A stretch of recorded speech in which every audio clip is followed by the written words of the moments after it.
Hello everybody, welcome to our channel.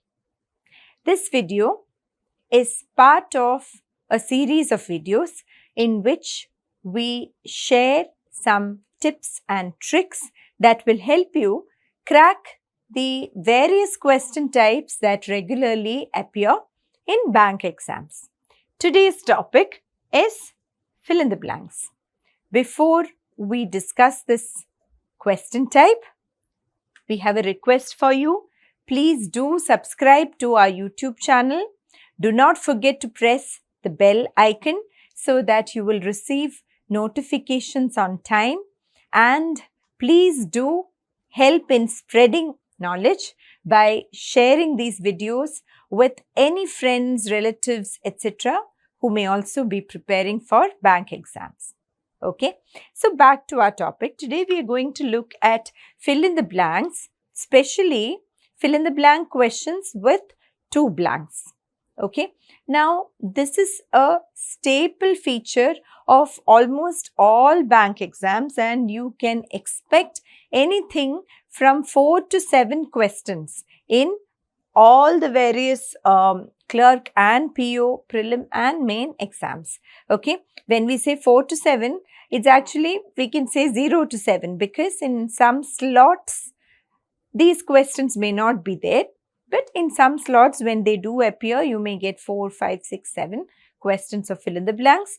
Now, fill in the blanks is usually a test of your vocabulary.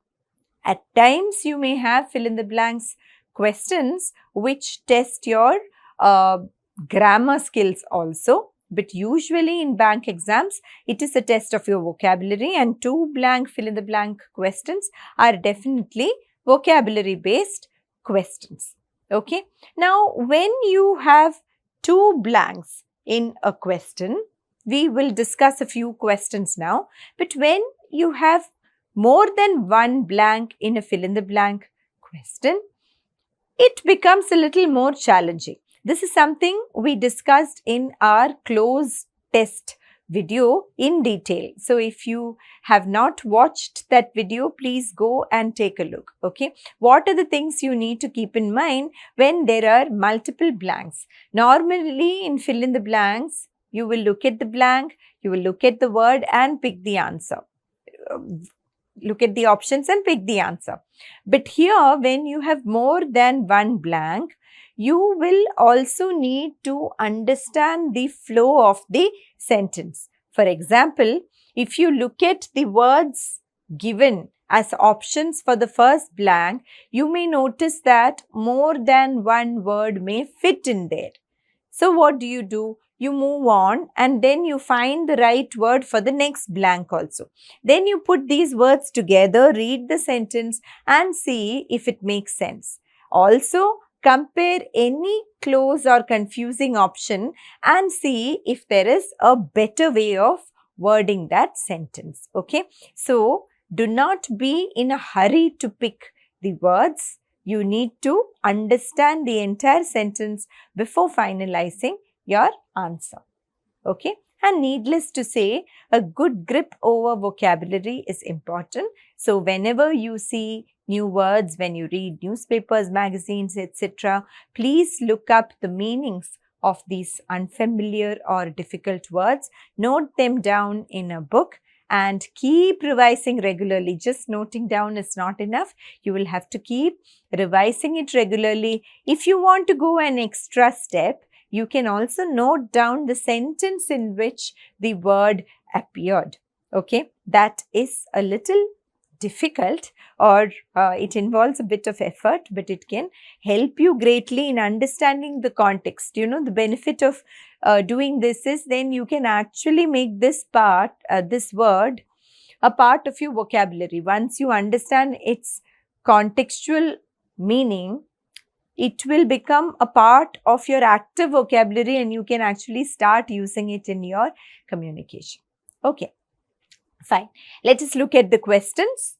So, each of the sentences given below has two blanks. Select the set of words for the blanks which best fits the meaning of the sentence as a whole. Yes, in the instructions also they have reminded you that you need to evaluate the meaning of the sentence as a whole. Okay, fine. Patience dash is used nowadays in the process of dash of hospitals and clinics. Okay, but before we look at the words, I just want to ask you, do you all know why this apostrophe is put here after S? Or rather, what is the difference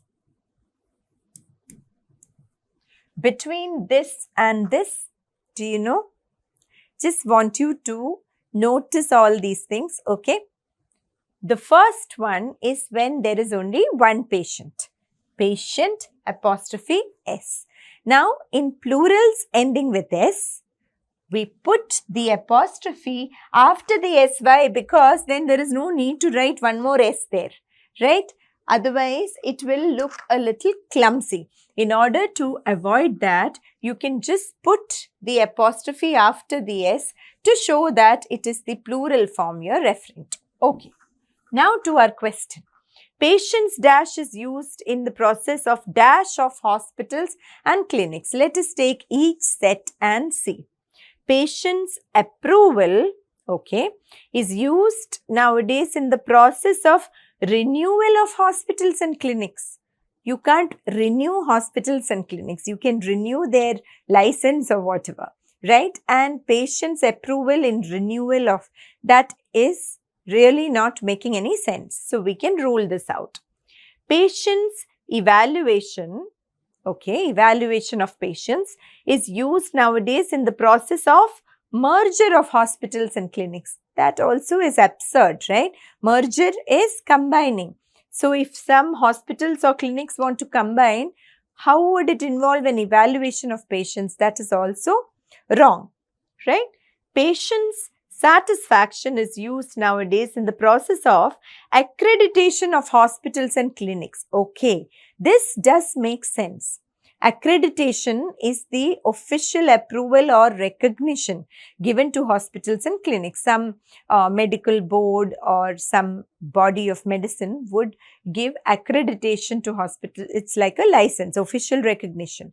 Now, while considering a particular hospital or clinic for accreditation, the patient satisfaction is also used as a parameter, as a criterion. That does make sense. We all know that patients are also customers when it comes to hospitals, and customer satisfaction is definitely an important parameter. So this could be the answer. Patient's endorsement, their support or patronage, okay, is used nowadays in the process of denial of hospitals and clinics. If patients support a hospital, then a negative word like denial does not have any relevance here, right? No, wrong.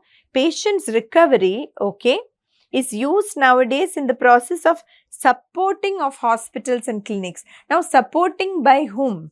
Process of refers to some official procedure. So, process of supporting does not really make sense, right? Patient's recovery is used in the process of supporting of hospitals and clinics. It really does not go well together. So now we have patient satisfaction is used in the process of accreditation. Okay, fine. So it is just a little application of vocabulary combined with a bit of common sense. That's all. Okay. The risks are dash and the costs are balanced against the likely dash. Okay. The risks, then you have the costs. So risks and costs are similar, and benefits. Okay. Okay, benefit is not given here, but automatically one would think of benefit as one of the likely words here, right? It just came out of my mind, of my mouth. How? Because the costs are balanced against. We always talk of cost-benefit assessment. So the costs are weighed against the likely, are balanced against the likely benefits, right? Even if the word is not benefit, we know it is something positive there. right? Okay, let us see. The risks are inflated. Inflate is to exaggerate something or to push something up deliberately. Risks are inflated does not really make sense, no? And the costs are balanced against the likely demand, no? None of these words go together. The risks are upheld. You wouldn't uphold, you uphold some values or principles, you don't uphold risks, you can eliminate that straight away. Costs are balanced against the credit also does not make sense. The risks are produced. Why would anybody produce risks, right? Costs are balanced against the likely loss. Cost is itself on the loss side, so that also does not really make sense. The risks are weighed. To weigh the risks means to consider them carefully, to evaluate them carefully, and the costs are balanced against the likely benefit. Yes, absolutely. These two words go well in this sentence. The risks are minimized, okay, that is fine, and the costs are balanced against the likely evaluation. No, costs can be balanced only against benefits, right, or gains. So, now our answer is option 4. Okay.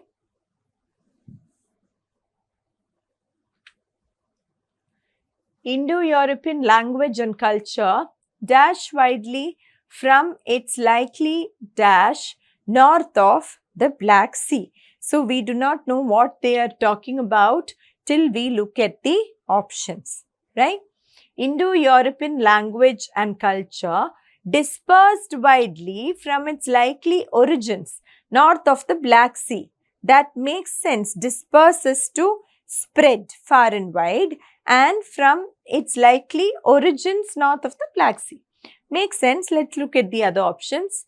Indo-European language and culture spread widely, okay, from its likely beginnings north of the Black Sea. Very similar to the previous option, but since we are talking of culture, the word that collocates better is disperse rather than spread. You can say the culture spread also, but disperse is better for a word like culture. Okay, in a previous session, we spoke of collocation, what words go well together.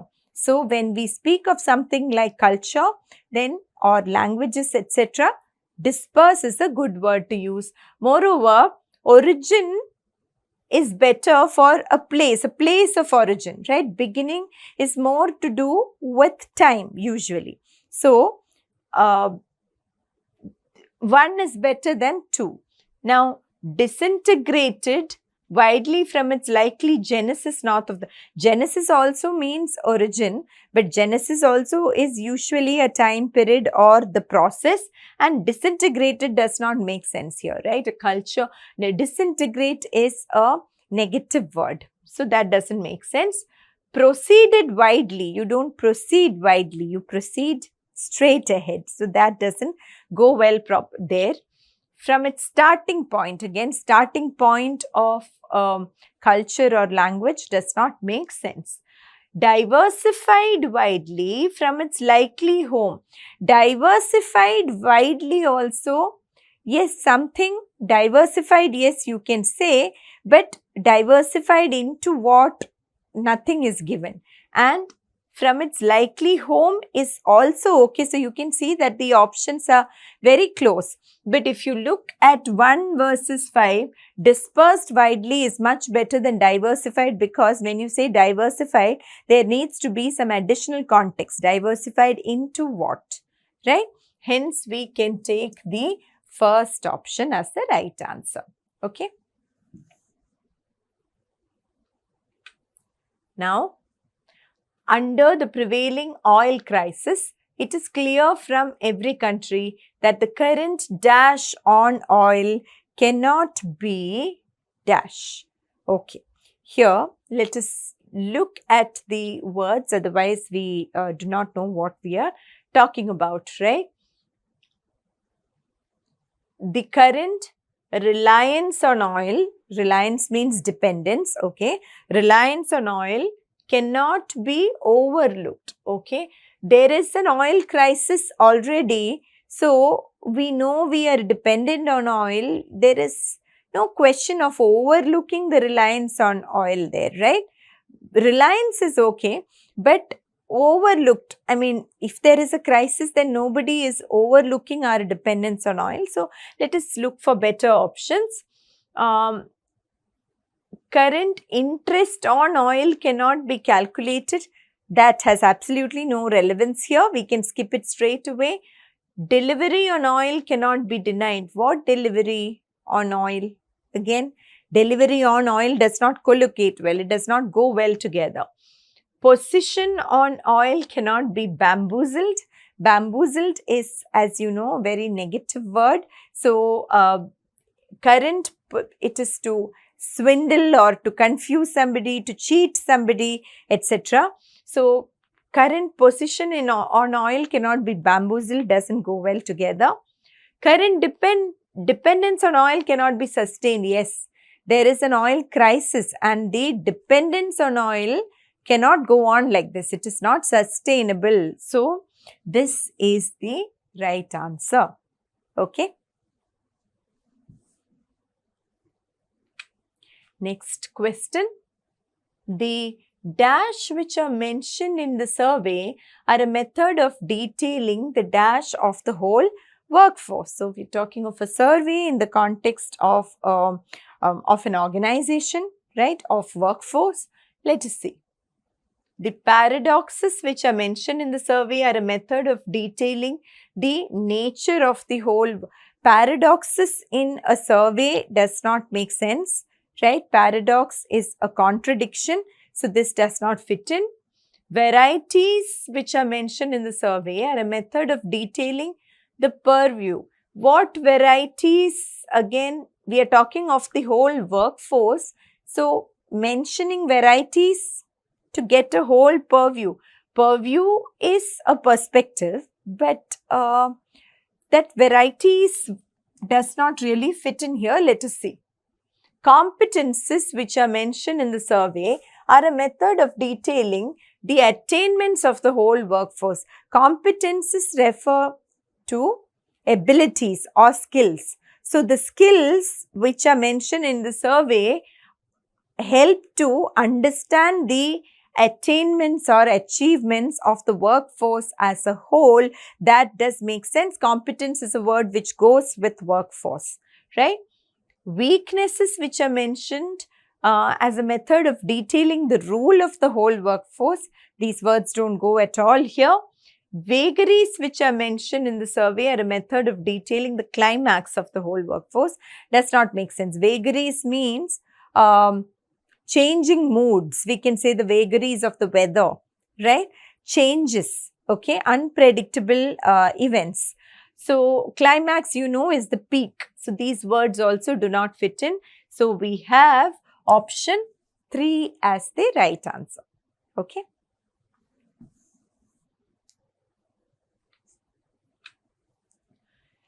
Child psychologists believe that dash, the ability to bounce back when bad things happen, is what separates the kids who flourish from those who dash in stressful situations. Now, from this, you know that, see, there is a blank, there is a comma, and then there is a definition. So, the ability to bounce back when bad things happen is the definition of the word that appears in the blank, right? Okay. And also, the kids who flourish are separated from. So, we know the word in this blank should be something opposite to flourish. A word that is the opposite of flourish. This much we know. Now, let us see. Covetousness, the ability to bounce back. No, covetousness is greed. So, straight away we can take that off, right? Waver is to fluctuate. Flourish and waver are not really opposites, but covetousness is definitely out. Okay. Expertness. Expertise or expertness is not the ability to bounce back. And the kids who blunder in stressful situations, who make blunders, okay, that does not really go well there. We should keep looking. Resilience. Resilience is defined as the ability to bounce back in stressful situations. Okay. So that word is perfect there. Kids who flourish from the kids who flounder. Flounder means to struggle or to stumble in difficult situations. So we can see that this option 3 is right here. Let us look at the others. Craftiness. Craftiness is being cunning, very shrewd, often being even calculated or manipulative. That does not fit in here. And panic. Okay, those who panic in stressful situations is okay, but craftiness has nothing to do with craft. Okay, so that word does not fit in there. Placidity. Placidity is not really the ability to bounce back. Placidity is being placid or calm. Okay, and those who shudder in stressful, shudder is a reaction of fear, sudden fear. Okay, so that does not make sense either. Placidity does not fit in. Resilience and flounder are the exact words here. Okay. Next, based on an opinion poll conducted by a well-known magazine, there are two types of politicians in India.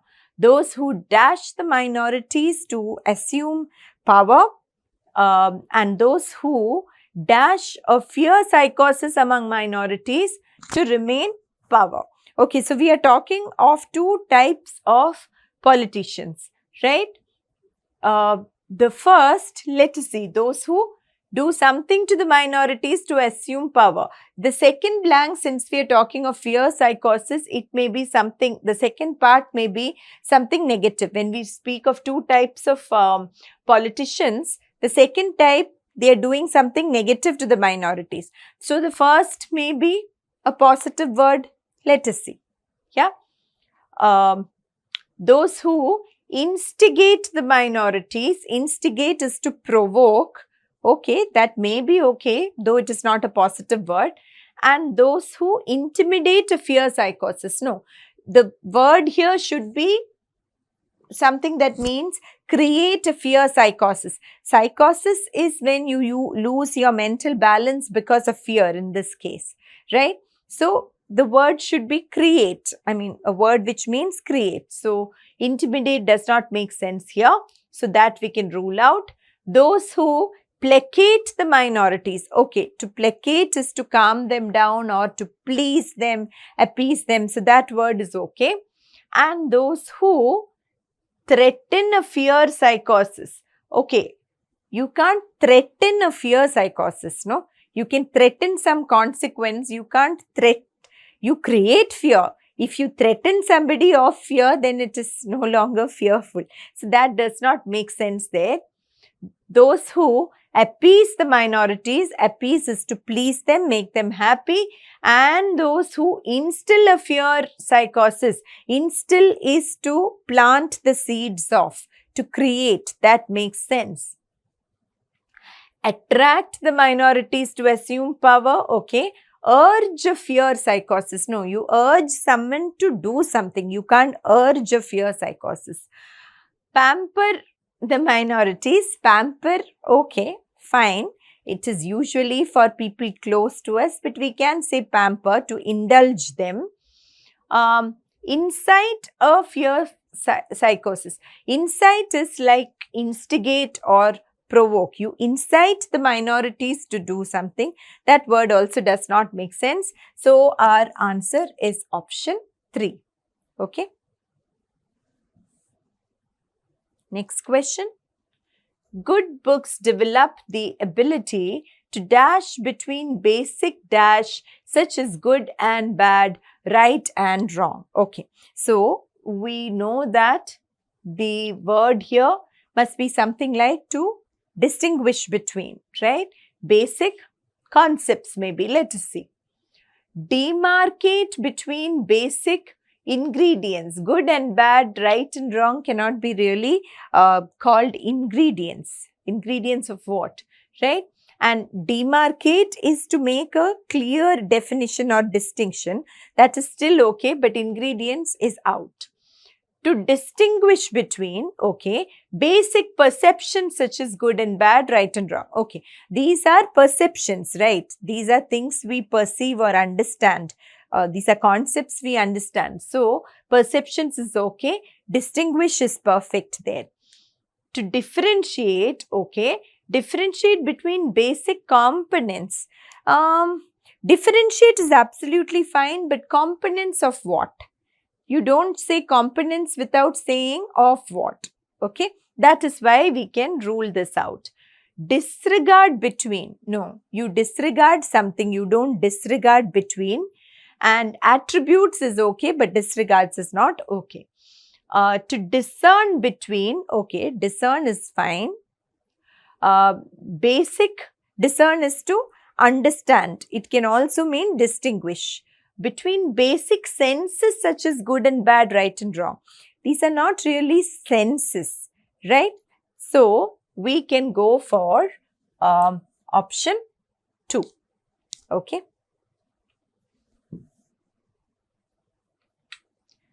Ashoka, the greatest of the Mauryan emperors, dashed his philosophy of harmony and religious tolerance through his edicts, dash on rocks or monolithic pillars. Okay, what we all know about Emperor Ashoka, right? So, what did he do? He spread his philosophy of harmony and religious tolerance through his edicts, which were written on rocks and pillars, right? Let us see. Depicted his philosophy of harmony, okay, he depicted or represented through his edicts. Edicts, you know, no? Edicts are old inscriptions or things written by old emperors, etc. Okay, they can be on scrolls or they can be inscribed anywhere. Edicts symbolized on, depicted his philosophy through edicts symbolized on. No, that does not make sense. The edicts were written, not symbolized. Okay. Propagated means spread his philosophy. Propagate goes well with philosophy and religious tolerance through his edicts. Inscribed on. Yes, inscription is what we call these. Sermonized. Sermonize is to preach. Well, to say that Ashoka sermonized through edicts is a little too much. Exaggeration. Sculpted on. Sculpted is not correct either. When you write something, you're not really sculpting, right? Inscription is the perfect word there. Preached his philosophy, okay, through his edicts. Circumscribed on. No, circumscribe has a totally different meaning, right? Circumscription is not related to this context at all. So, we cannot use that either. Okay, circumscribe is to prevent or to restrict. Yeah. Exhibited his philosophy. No, exhibit does not make sense. You don't exhibit a philosophy. Engrave. Engrave is okay, but exhibit is not okay. So, what do we have here? Option 2. Okay.